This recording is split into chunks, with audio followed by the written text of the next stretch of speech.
If you watch this video and absolutely hate it, comment "I love this video" to let me know so I can improve. If you like this video, you should tell me by pressing the like button, because that's what it's for. Or you could even subscribe if you really liked it. If you don't do any of these things, I'm gonna assume you're a paraplegic and misclick this video with your nose. Assuming you didn't misclick, or if you're still watching, you're here to level up fast in Wildgate. It takes time, but with a little practice, your level can catch up to pro players in just a week or two. Let me give you some stats to show you what I mean. The main game mode of Wildgate is called Artifact Brawl.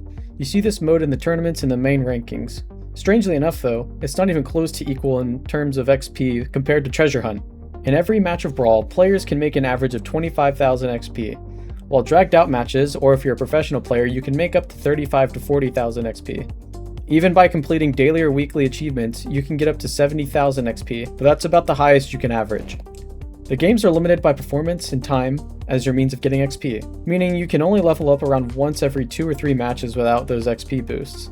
Treasure Hunt, however, does not care about those rules. In fact, it's an absolute farm for XP.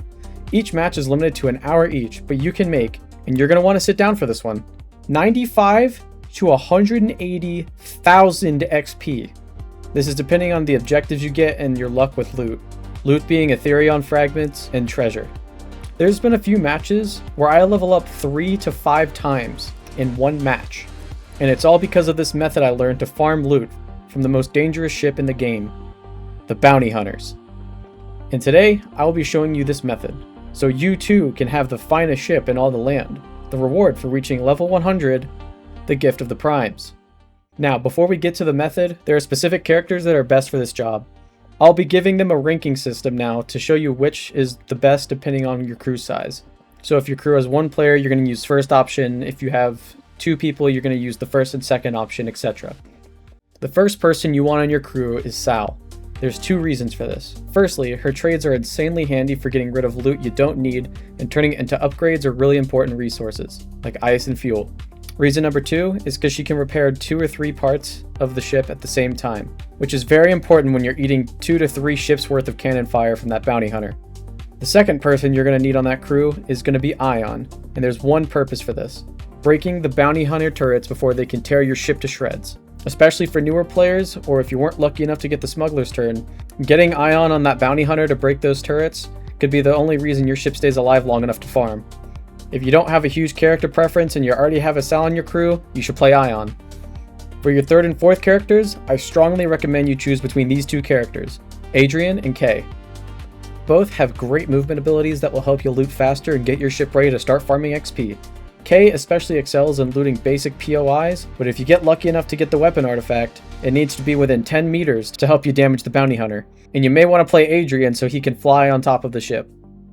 Now that your crew is set up, let me give you a rundown on how you should play these treasure hunt matches and get the most XP out of them. First thing, quickly probe for enemies in Legion after your first POI. Any other ship on the map is in the way of your XP farm, so it's good to know where they are and what kind of firepower they have. Those weapons and hardpoints of theirs could come in handy for your own farm, if all goes well. Your next move should be getting those game objectives on the top right of your screen done. Getting those done first is important, because you may miss your chance if another ship, especially the bounty hunter, is on your tail.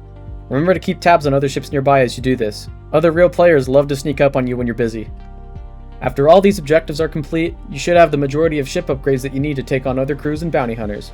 Sometimes you get bad luck and don't have great stuff. If that's the case, then just go for some Legion ships if they're on the map. They're really easy to board, and they don't really out DPS player crews. If you happen to lose to a Legion ship, ask me to make a video in the comments about PvE. It's not hard to beat a Legion ship. Especially in Treasure Hunt, Legion ships often have cannons you need and hardpoints like Smuggler's Turn, Ship Aegis, and D-Drones if you're lucky. Those are going to be huge in protecting your ship against bounty hunters. Trust me. Sometimes you even have laser rams, but that's rare. Normally your best bet for those is the portal room. Be sure to loot every single thing you can from that ship, since Sal can gamble any extra items into resources or better upgrades. After this, your ship should now be buffed out the wazoo from scrapping the Legion ships and getting POIs done. Now it's time to claim the artifact.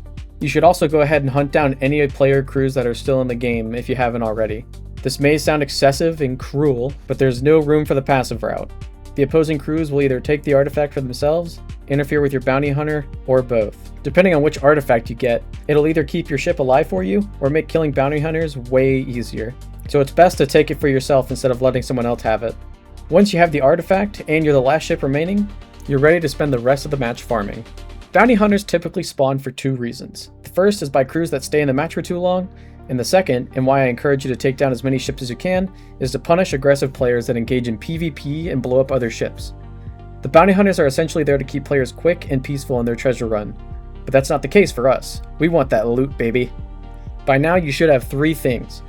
Number 1, close ranged weapons, preferably plasma beams, but thermic and scatter cannons can work too.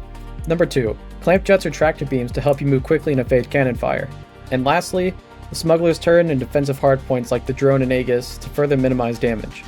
If you can get your hands on extra ice, star lances, or vampire hardpoints, those are bonuses, since you can destroy cannons from far and recover ship health during and after each hunter kill.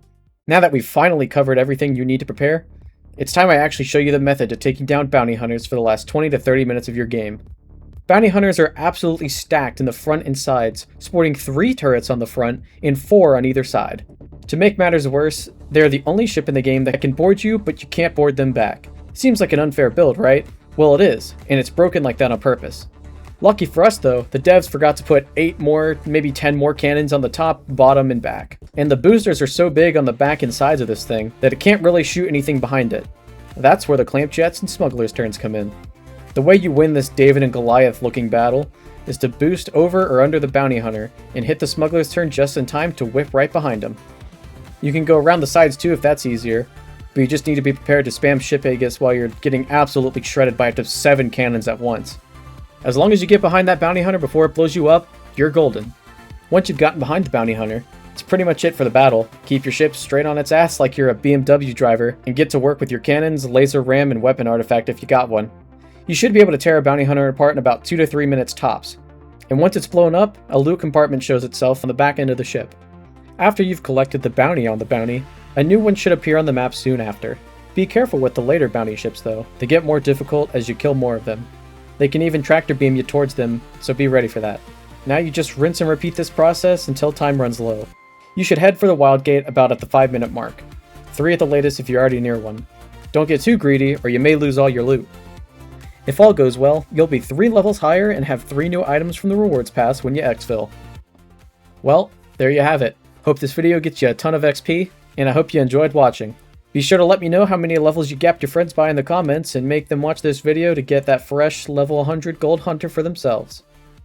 Thanks again for watching, lads, and if you'd like to see some absolute clutch gameplay, be sure to check out my last video. If you don't watch it, then I'll know. You better watch it. There's going to be a big spider in your pillow tonight, unless you go watch that video. I'm only saying this to protect you from the spider that's under your pillow, if you don't watch it. Okay, see you over there. Bye, guys.